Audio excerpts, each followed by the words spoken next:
This is a parliamentary dictation with speed of 60 words per minute taken from Sir Kailash Chandra's shorthand transcriptions back of 444.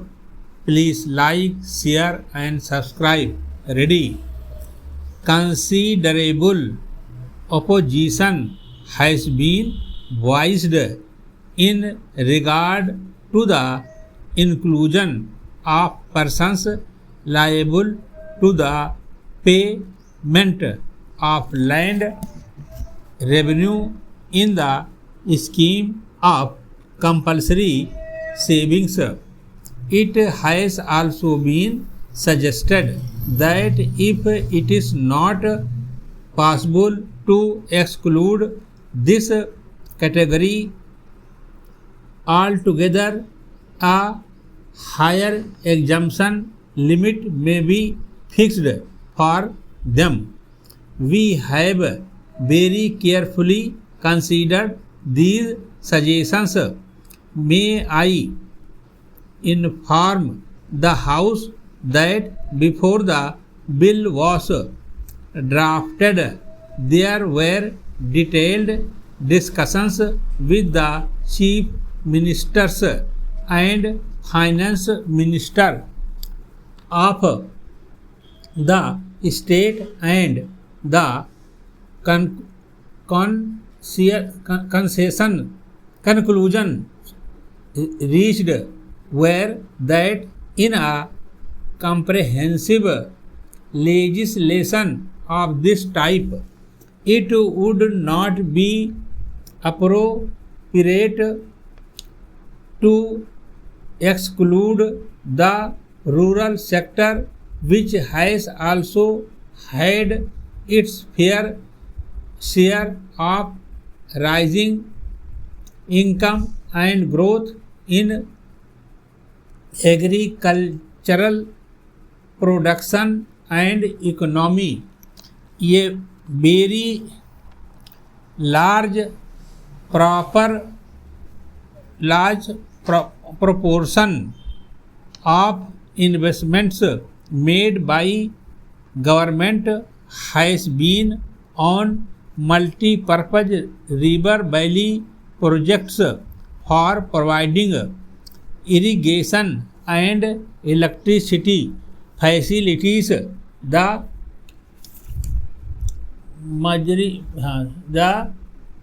main benefit from these projects cannot be assumed to have accrued to the agricultural classes.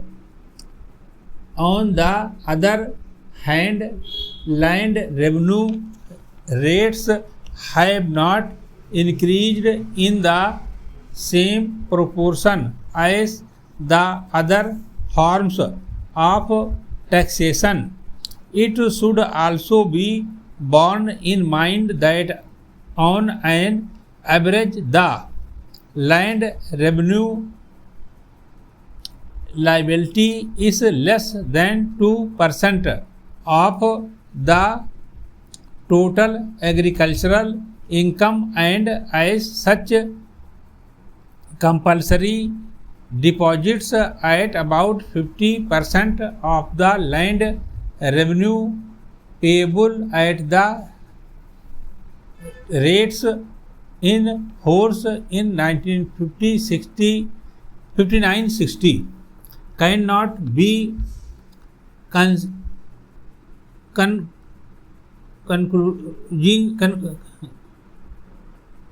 as others, although for administrative convening the bill provides for the maximum rate of compulsory deposit at 50% of the current land revenue liability. The scheme shall be so devised as to ensure that the deposit does not exceed on the whole 50% of the land revenue payable according to the 1959-60 rates. This is intended to reduce the extra burden on the land holders in the states where the land revenue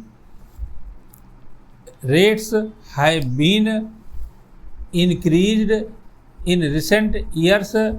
Nevertheless, with a view to removing the hardship on small land holders, we have agreed to exempt those small land holders whose land revenue liability is less than rupees 50 per annum by making necessary provision in the scheme to be drawn up.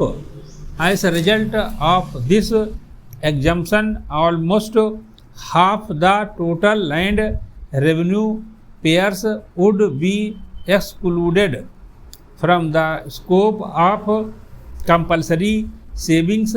I might add that some of the less developed states whose need for resources is very much more were urging for a lower exemption limit.